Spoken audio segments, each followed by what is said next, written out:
आज की वीडियो में हम माइक्रोसॉफ्ट एक्सेल के 25 बेसिक ऐसे फंक्शन सीखेंगे जिसको इस्तेमाल करने से हम माइक्रोसॉफ्ट एक्सेल में मुख्तलिफ टास्क पूरा कर सकते हैं। सबसे पहला वाला फंक्शन हमारे पास सम का है। सम का फंक्शन हम किसी डेटा के टोटल निकालने के लिए इस्तेमाल करते हैं।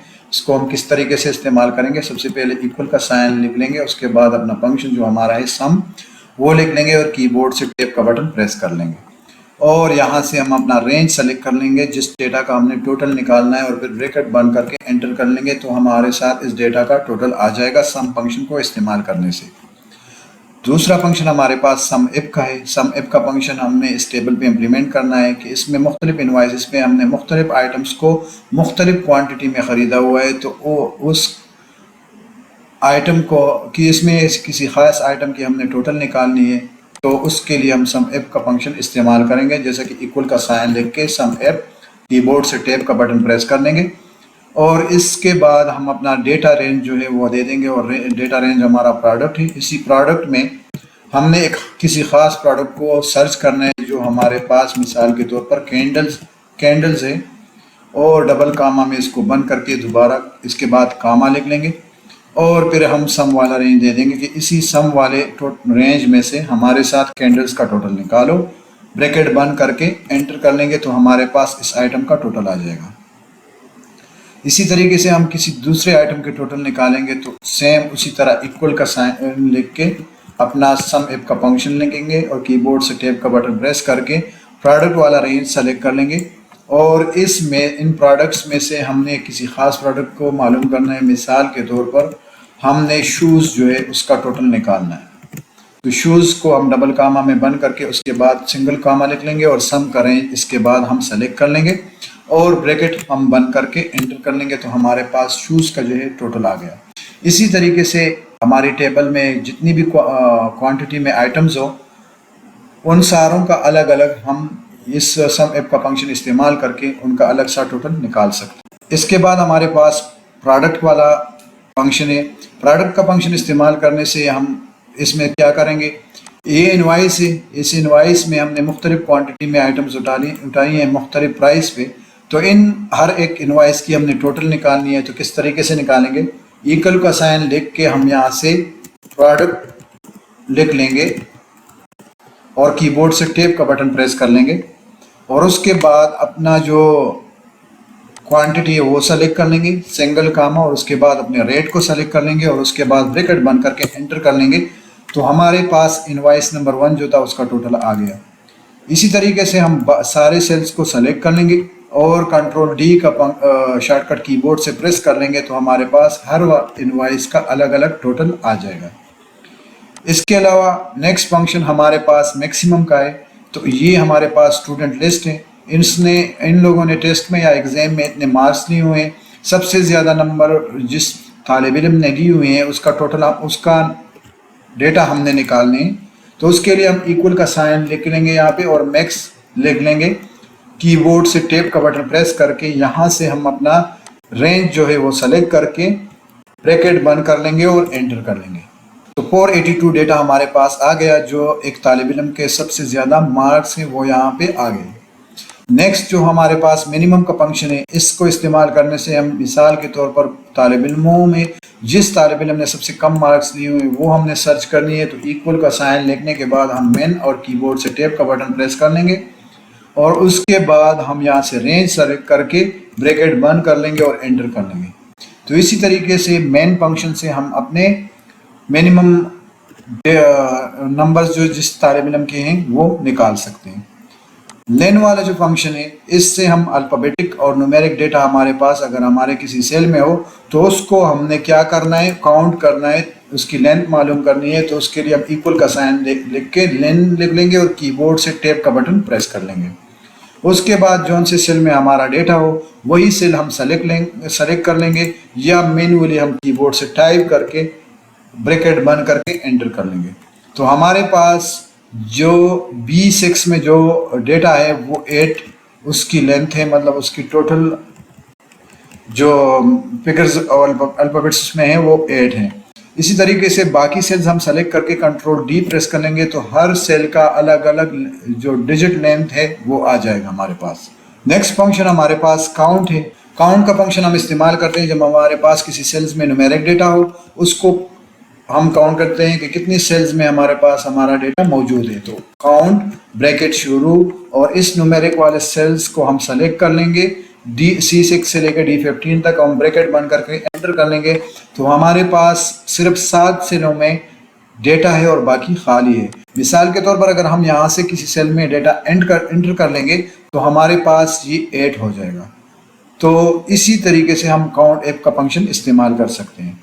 इस तरह अल्फ़ाबेटिक डेटा के लिए हम काउंट ए का फंक्शन जो है वो इस्तेमाल कर सकते हैं, इक्वल टू काउंट ए, और कीबोर्ड से टैब का बटन प्रेस करके इस अल्फ़ाबेटिक डेटा को आप लोग सेलेक्ट कर लो, ब्रैकेट बंद करके एंटर कर लेंगे तो हमारे पास ऑटोमेटिकली यहाँ पे रिजल्ट आ जाएगा कि 7 सेल्स में हमारे पास ये अल्फ़ाबेटिक डेटा एंटर है। मिसाल के तौर पर हमने यहाँ पे किसी सेल को जो है वो एंटर कर लिया, किसी सेल में डेटा को एंटर कर लिया तो ये ऑटोमेटिकली अपडेट हो गया। इसी तरह इसी सेल में हम किसी अल्फ़ाबेटिक डेटा को एंटर कर लेंगे तो ये देखो 9 हो गया। नेक्स्ट फंक्शन हमारे पास काउंट एफ का है। काउंट एफ का फंक्शन इस्तेमाल करने से हम किसी खास शर्त की बुनियाद पे डेटा को निकाल सकते हैं। मिसाल के तौर पर हमने इस टेबल में से प्रेजेंट स्टूडेंट्स या प्रेजेंट से जो हमारे एम्प्लॉय हैं वो निकालने हैं, तो हम सबसे पहले एक्सेल रूल्स के मुताबिक इक्वल का साइन लिख लेंगे और उसके बाद अपना फंक्शन जो है हमारा बनता है काउंट एफ, वो हम लिख लेंगे। कीबोर्ड से टैब का बटन प्रेस करने के बाद हम रेंज सेलेक्ट कर लेंगे कि इस रेंज में हमारे साथ क्या कर लो, हमारे साथ जो प्रेजेंट है वो हमारे साथ निकालो और ब्रैकेट बंद करके एंटर कर लेंगे। तो हमारे पास अली का टोटल जो डेटा था वो यहाँ पे आ गया कि 4 दिन वो प्रेजेंट था। इसी तरह बाकी का हमने टोटल निकालना है, तो हम सारे सेल्स को सेलेक्ट करके कंट्रोल डी कर लेंगे तो सारों का जो डेटा है वो यहाँ पे आ जाएगा। इसी तरीके से हमने एब्सेंट्स निकालने अली के या सारे तलबा के, तो हम इक्वल का साइन लिख लेंगे और काउंट एफ लिख लेंगे, उसके बाद ब्रैकेट शुरू और जो हमारा रेंज है जो वो हम सेलेक्ट कर लेंगे। उसके बाद सिंगल कामा और डबल कामा में जो क्राइटेरिया हमने देना है यानी एब्सेंटीज हमने निकालनी है वो हम लिख लेंगे। ए लिखने के बाद डबल कामा में बंद करके ब्रैकेट बंद कर लेंगे और एंटर कर लेंगे। तो अली की जो एब्सेंटीज हैं टोटल वो 2 है। बाकी सारे सेल्स हम सेलेक्ट करके कंट्रोल डी कर लेंगे तो सारे तलबा के या सारे एम्प्लॉयज की जो एब्सेंटीज हैं हमारे पास यहाँ पे आ जाएंगे। नेक्स्ट फंक्शन हमारे पास सी काउंट ब्लैंक है, यानी इन सारे एम्प्लॉयज़ में जिन जिन एम्प्लॉयज़ को सैलरी नहीं मिली वो हमारे लिए काउंट कर लो। तो उसके लिए हम काउंट ब्लैंक का जो ऑप्शन है वो फंक्शन है जो वो इस्तेमाल करेंगे। यहाँ पे इक्वल्स का साइन हम लिख लेंगे, उसके बाद अपना फंक्शन जो हमारा बनता है काउंट ब्लैंक और ब्रैकेट शुरू और सारा डेटा जो है वो हम सेलेक्ट कर लेंगे, रेंज हम सेलेक्ट कर लेंगे और ब्रैकेट बंद करके एंटर कर लेंगे। तो हमारे पास इस वक्त 3 एम्प्लॉयज़ को सैलरी नहीं मिली। मिसाल के तौर पर इस बंदे को भी सैलरी मिली, तो हम यहाँ से इसके सामने जो इसकी खाली सेल में हम सैलरी एंटर करेंगे तो ऑटोमेटिकली यहाँ पे हमारा जो डेटा है वो 2 हो जाएगा यानी डिक्रीज हो जाएगा। तो इसी तरीके से हम अपने काउंट ब्लैंक के फंक्शंस को इस्तेमाल करके अपने एम्प्लॉयज़ के डेटा को भी ट्रेस कर सकते हैं। नेक्स्ट फंक्शन हमारे पास एवरेज है। एवरेज का फंक्शन यहाँ पे इस टेबल में आप लोग देख लें, यहाँ पे हमारे पास मंथली बेसिस पे जिस आइटम की हमने जितने अमाउंट में या जितनी ख़रीदारी की हुई है तो उसी आइटम का हमने मंथली बेसिस पे क्या करना है, एवरेज निकालना है कि टोटल ख़रीदारी हमने मंथली बेसिस पे एक एक आइटम की कितनी हुई है। ये 3 आइटम है हमारे पास, शूज़, ब्लैंकेट और कोट। तो उसी के लिए हम एवरेज का फंक्शन इस्तेमाल करेंगे। मिसाल के तौर पर एवरेज ब्रैकेट शुरू और उसी के बाद हम अपना डेटा रेंज सेलेक्ट कर लेंगे और ब्रैकेट बंद करके एंटर कर लेंगे। तो ये हमारे पास शूज़ का मंथली एवरेज आ गया। इसी तरीके से बाकी आइटम्स की हमने एवरेज निकालनी है, तो हम शूज़ वाला एवरेज जो जिस सेल में हमने निकाला है इसको कॉपी कर लेंगे और यहाँ से इसमें पेस्ट कर लेंगे और यहाँ से कोट वाले नीचे जो एम्प्टी सेल है उसमें एंटर कर लेंगे। तो हमारे पास हर आइटम का अलग अलग एवरेज इसमें आ गया। नेक्स्ट हमारे पास प्रॉपर वाला फंक्शन है। प्रॉपर फंक्शन इसमें नाउन रूल्स जो है उसके मुताबिक हर नाउन का पहला लफ्ज़ जो है वो कैपिटल होता है, तो वो ये हमने वो नाउन रूल्स के मुताबिक सेट करना है, तो उसके लिए हमने प्रॉपर फंक्शन इस्तेमाल करनी है। इक्वल टू प्रॉपर, कीबोर्ड से हम टैब प्रेस कर लेंगे और उसके बाद हम अली खान वाला डेटा जो सेलेक्ट करके ब्रैकेट बंद कर लेंगे, तो हमारे पास ऑटोमेटिकली ये नाउन रूल्स के मुताबिक आ जाएगा। बाकी सारे से सेल सेलेक्ट करके हम कंट्रोल डी प्रेस कर लेंगे, तो हर नाम के साथ सामने हमारा डेटा जो है रिजल्ट हमारा आ जाएगा। नेक्स्ट फंक्शन हमारे पास अपर का है, तो अपर में हमने क्या करना है, मिसाल के तौर पर ये सारा डेटा जो है इसको कैपिटल पाम में लिखना है, तो ये हम यहाँ से इक्वल और अपर और कीबोर्ड से टैब का बटन प्रेस करके इन सारे डेटा को हम अली खान वाले डेटा को हम सेलेक्ट कर लेंगे और ब्रैकेट बंद करके एंटर कर लेंगे, तो ऑटोमेटिकली हमारे पास इस बंदे का जो नाम था वो अल्फ़ाबेटिक कैपिटल अल्फ़ाबेट्स में आ गया। बाकी सारे सेल्स को हम सेलेक्ट करके कीबोर्ड से कंट्रोल डी प्रेस कर लेंगे, तो हर नाम के सामने उसका जो कैपिटल कैरेक्टर वाला फॉर्मेट है वो आ जाएगा। नेक्स्ट फंक्शन हमारे पास कनकैटिनेट है, तो हम इसको क्या करेंगे, इसको इस्तेमाल करने से हमारे ये सारा डेटा जो है ये हम तरतीब से लिखेंगे। मिसाल के तौर पर इक्वल टू कनकैटिनेट और कीबोर्ड से टैब का बटन प्रेस कर लेंगे, उसके बाद पहला फर्स्ट नेम जो है ये सेलेक्ट कर लेंगे, सिंगल कामा, उसके बाद डबल कामा, स्पेस देके दोबारा हम डबल कामा लिख लेंगे, तो उसके लिए हम यहाँ से डबल कामा और दोबारा इसके बाद सिंगल कामा, और यहाँ से लास्ट नेम जो है हम सेलेक्ट करके ब्रैकेट बंद कर लेंगे और एंटर करेंगे, तो हमारे पास अली खान का जो मिसाल जो फर्स्ट नेम और लास्ट नेम दोनों अलग अलग सेल में थे वो एक ही सेल में आ गया। इसी तरीके से बाकी सेल्स को सेलेक्ट करके कंट्रोल डी प्रेस करके हमारा सारा फार्मूला जो है बाकी सेल्स में भी कॉपी हो जाएगा और हमारे पास रिजल्ट आ जाएगा। नेक्स्ट फंक्शन हमारे पास लार्ज है, मिसाल के तौर पर हमारे जो प्रोडक्ट्स हैं, इन्हीं प्रोडक्ट्स में टोटल सेल और प्रोडक्ट की सबसे ज़्यादा सेल कौन सी प्रोडक्ट की हुई है तो वो हमने निकालनी है, तो यहाँ से हम इक्वल का साइन लिख के लार्ज का फंक्शन लिख लेंगे, कीबोर्ड से टैब का बटन प्रेस करने के बाद ये वाला डेटा सेलेक्ट करके सिंगल कामा और उसके बाद हमने 1 लिखना है और ब्रैकेट बंद करके एंटर कर लेंगे, तो 1 नंबर पे जो हमारा सबसे लार्ज वाला सेल हुआ है तो वो यहाँ पे आ जाएगा। इसी तरीके से अगर हमने 2 वाला दूसरे नंबर पे जो हमारा सेल हुआ है तो वो हमने निकालनी है, तो उसके लिए हम क्या करेंगे, इक्वल टू लार्ज का फंक्शन लिखने के बाद कीबोर्ड से टैब का बटन प्रेस करेंगे और सारा डेटा हम सेलेक्ट कर लेंगे और यहाँ से सिंगल कामा लिखने के बाद हम यहाँ से 2 लिख लेंगे और ब्रैकेट बंद करके एंटर कर लेंगे, तो दूसरे नंबर पे जौन से आइटम की ज़्यादा सेल हुई है वो यहाँ पे आ जाएगा। इसी तरीके से तीसरे नंबर पे जौन से आइटम की ज़्यादा सेल हुई है तो वो उसी के लिए भी हम लार्ज का फंक्शन लिख लेंगे और कीबोर्ड से टैब का फंक्शन बटन प्रेस कर लेंगे, डेटा रेंज जो है हम सेलेक्ट कर लेंगे, सिंगल कामा के बाद हम 3 लिख लेंगे और ब्रैकेट बंद कर लेंगे और एंटर, तो हमारे पास तीसरे नंबर पे जो से प्रोडक्ट की ज़्यादा सेल हुई वो हमारे पास भी यहाँ पे आ जाएगा। नेक्स्ट फंक्शन हमारे पास स्मॉल का है, तो इसी तरीके से फर्स्ट नंबर पे स्मॉल, सेकंड नंबर पे स्मॉल और तीसरे नंबर पे स्मॉल भी हम निकाल सकते हैं। इक्वल का साइन लिख के स्मॉल का फंक्शन लिख लेंगे और उसके बाद कीबोर्ड से टैब प्रेस कर लेंगे और जो हमारा रेंज है वही रेंज हम सेलेक्ट कर लेंगे, सिंगल कामा देने के बाद हम यहाँ से 1 लिख लेंगे और ब्रैकेट बंद करके एंटर कर लेंगे, तो सबसे कम सेल जिस प्रोडक्ट की हुई है वो हमारे पास यहाँ पे आ जाएगा। दूसरे नंबर पे जौन से प्रोडक्ट की कम सेल जो हुई है उसके लिए भी हम स्मॉल का फंक्शन लिख लेंगे और कीबोर्ड से टैब का बटन प्रेस करने के बाद रेंज सेलेक्ट कर लेंगे और यहाँ से सिंगल कामा देने के बाद हम यहाँ से 2 लिख लेंगे और ब्रैकेट बंद करके एंटर कर लेंगे, तो दूसरे नंबर पे जौन से प्रोडक्ट की कम सेल हुई है वो यहाँ पे आ गया। तीसरे नंबर पे जौन से प्रोडक्ट की कम सेल हुई है उसके लिए भी हम सेम फार्मूला सेम फंक्शन इस्तेमाल करेंगे, यहाँ से रेंज सेलेक्ट करने के बाद कामा और 3 लिख लेंगे, ब्रैकेट बंद करके एंटर कर लेंगे। तो इसी तरीके से हम अपने इन फंक्शंस के ज़रिए से अपने सेल्स में फर्स्ट, सेकंड और थर्ड नंबर पे जो सी कम सेल हुई है वो निकालेंगे। इसके अलावा तीसरा नेक्स्ट फंक्शन हमारे पास रोमन का है। तो इन सारे नंबर्स को मिसाल के तौर पर हमारे पास जितने भी नंबर्स हो उसके हमने क्या करना है, रोमन्स निकालनी है। तो उसके लिए हमने क्या करना है, इक्वल का साइन लिख के रोमन का फंक्शन यहाँ पे लिखना है। उसके बाद हमने ये रेंज देनी है और ब्रैकेट बंद करके एंटर करना है।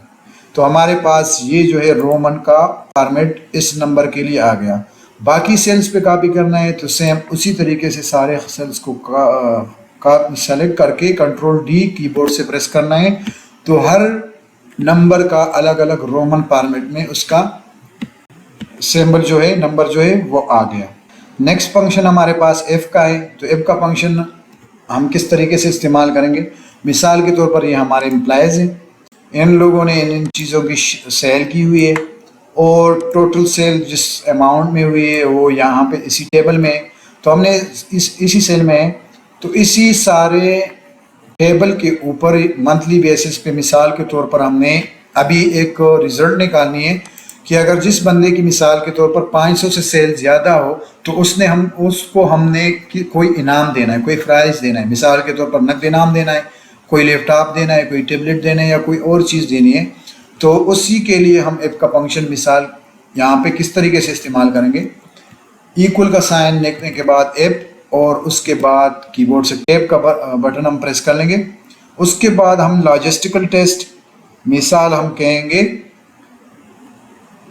कि ये वाला टोटल सेल जो है अगर ये बड़ा हो या बराबर हो 5000 का, तो उसके लिए हमने क्या करना है, अगर ये वैल्यू सही हो तो उसके लिए हमने 1000 इनाम देना है। फिर डबल कामा के बाद बंद कर लेंगे, उसके बाद सिंगल कामा, या अगर ऐसा ना हो तो फिर हम क्या करेंगे, उसके लिए हमने फिर 500 का इनाम देना है। इसको भी डबल कामा में बंद करके ब्रैकेट बंद करके एंटर कर लेंगे। तो हमारा ये अली का जो सेल है मंथली ये 5000 से कम है, तो इसीलिए इसके सामने 500 आ गया। और बाकी इसी तरीके से बाकी एम्प्लॉयज़ की भी अगर निकालनी है तो सारे सेल सेलेक्ट करके कीबोर्ड से कंट्रोल डी प्रेस कर लेंगे। तो जिन बंदों के 5000 बराबर या 5000 से ऊपर की सेल हो तो उसके लिए ऑटोमेटिकली 1000 का जो प्राइस है वो सेट हो जाएगा, और जिनके 5000 से कम सेल हुई है तो उनके लिए 500 का प्राइस आ जाएगा। तो इसी तरीके से हम एफ का फंक्शन इस्तेमाल करेंगे। नेक्स्ट फंक्शन हमारे पास लिफ्ट है। तो लिफ्ट का फंक्शन किस तरीके से, मिसाल के तौर पर अभी हमारे पास यहाँ पे कौन सी भी डेटा हो, हमारे टेक्स्ट डेटा, तो उसी के लिए हमने क्या करना है, इक्वल का साइन देके लेफ्ट, मिसाल के तौर पर लेफ्ट साइड से हमारा ये टेक्स्ट जो है इसको हम सेलेक्ट कर लेंगे कि इस टेक्स्ट में हमने हमारे पहले क्या लेके आओ, हमारे 3 करेक्टर लेके आओ, तो और ब्रैकेट बंद कर देंगे। तो ये देखो हमारे पास संडे में जो हमारे पहले के 3 करेक्टर थे, इस लेफ्ट वाले फार्मूले को इस्तेमाल करने से सिर्फ वही 3 अल्फ़ाबेट्स आ गए। अभी इसको बाकी सेल्स में कॉपी करना है, तो इसी तरीके से सारे सेल सेलेक्ट करके कंट्रोल डी, तो कंट्रोल डी प्रेस करने से रिजल्ट सारों में आ जाएगा। नेक्स्ट फंक्शन हमारे पास राइट है। तो राइट में हमने क्या करना है, अगर हमारे पास न्यूमेरिक डेटा हो, न्यूमेरिक डेटा में हमने अगर किसी सेल्स के 4 या 3 इसी तरह के नंबर्स लेके आने हो राइट साइड वाले, तो हमने क्या करना है, इसी तरीके से इक्वल राइट और कीबोर्ड से टैब का बटन प्रेस कर लेंगे। उसके बाद हम ये डेटा सेलेक्ट कर लेंगे और उसके बाद हम यहाँ से 4 लिख लेंगे और ब्रैकेट बंद करके एंटर कर लेंगे। तो ये देखो एंड वाले 4 यानी राइट साइड वाले 4 नंबर इस नंबर के आ गए। बाकी सारे सेल्स को सेलेक्ट करके वही सेम प्रोसीजर कीबोर्ड से कंट्रोल डी हमने दबाना है, तो रिजल्ट सारों में आ जाएगा। नेक्स्ट हमारे पास है 9 वाले फंक्शन से हम क्या कर सकते हैं, इस फंक्शन को इस्तेमाल करने से हम इसमें हम कोई रेंज नहीं देंगे, बस 9 का फंक्शन लेने के बाद ब्रैकेट शुरू और ब्रैकेट बंद करके एंटर कर लेंगे, तो हमारे पास करंट डेट एंड टाइम आ जाएगा। नेक्स्ट फंक्शन हमारे पास टुडे वाला है। तो टुडे का फंक्शन इस्तेमाल करने से हम गुजरा हुआ दिन, आज का दिन या आने वाला दिन, ये सारे डेट्स हम लेके आ सकते हैं। किस तरीके से, इक्वल साइन लिखने के बाद हम यहाँ से टुडे का फंक्शन लिख लेंगे, फिर टेप का बटन प्रेस कर लेंगे, उसके बाद ब्रैकेट बंद करके यहाँ से -1 लिख लेंगे तो हमारे पास गुजरा हुआ डेट आ जाएगा। टुडे हमने मतलब आज वाला डेट, उसके लिए सेम वही टुडे फंक्शन ब्रैकेट बंद और एंटर कर लेंगे तो हमारे पास करंट डेट जो है यानी टुडे वाला डेट आ जाएगा। टुमारो के लिए हमने क्या करना है, टुमारो के लिए हमने इक्वल का साइन देने के बाद टुडे का फंक्शन लिखना है, ब्रेक टेप प्रेस करनी है, उसके बाद ब्रैकेट बंद करके यहाँ से हमने +1 जो है ये डालना है तो हमारे पास टुमारो वाला डेट भी आ जाएगा। इसी तरीके से हम टुडे का फंक्शन इस्तेमाल कर सकते हैं।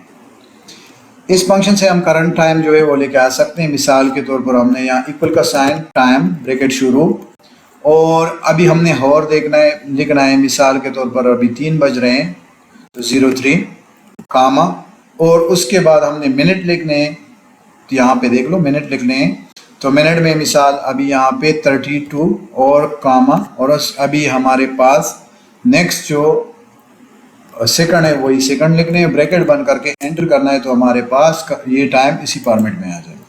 इसी तरीके से आप यहाँ पे अगर हम देख लें, लिख लें कि नहीं हमारे पास ये 24 आवर वाला क्लॉक में यानी आफ्टरनून के 3 बजे हैं तो इसी तरीके से हमारे पास PM आ जाएगा।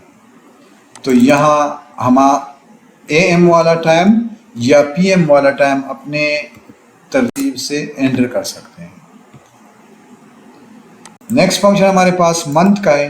मंथ वाले फंक्शन में मिसाल के तौर पर अभी 365 डेज का हमने मंथ निकालने हैं कि 365 डेज में हमारे पास कितने मंथ है, तो हम मंथ का फंक्शन लिख लेंगे। कीबोर्ड से हम टेप का बटन प्रेस कर लेंगे, उसके बाद हमने यहाँ से 365 डेज वाला जो सेल है ये सेलेक्ट करके ब्रैकेट बंद करके एंटर कर लेंगे तो हमारे पास देखो रिजल्ट आ गया 12, यानी 365 डेज में 12 मंथ है। तो हम यहाँ पे मिसाल के तौर पर देख लें कि 221 डेज में कितने मंथ है, तो ये मैं कहता है कि 221 डेज हमारे पास 8 मंथ बनते हैं। इसी तरीके से अगर हम यहाँ पे लिख लें कि 123 तो ये हमारे पास 5 मंथ। तो इसी तरीके से हम मंथ का फंक्शन इस्तेमाल कर सकते हैं। नेक्स्ट फंक्शन हमारे पास डेटेड इफ है।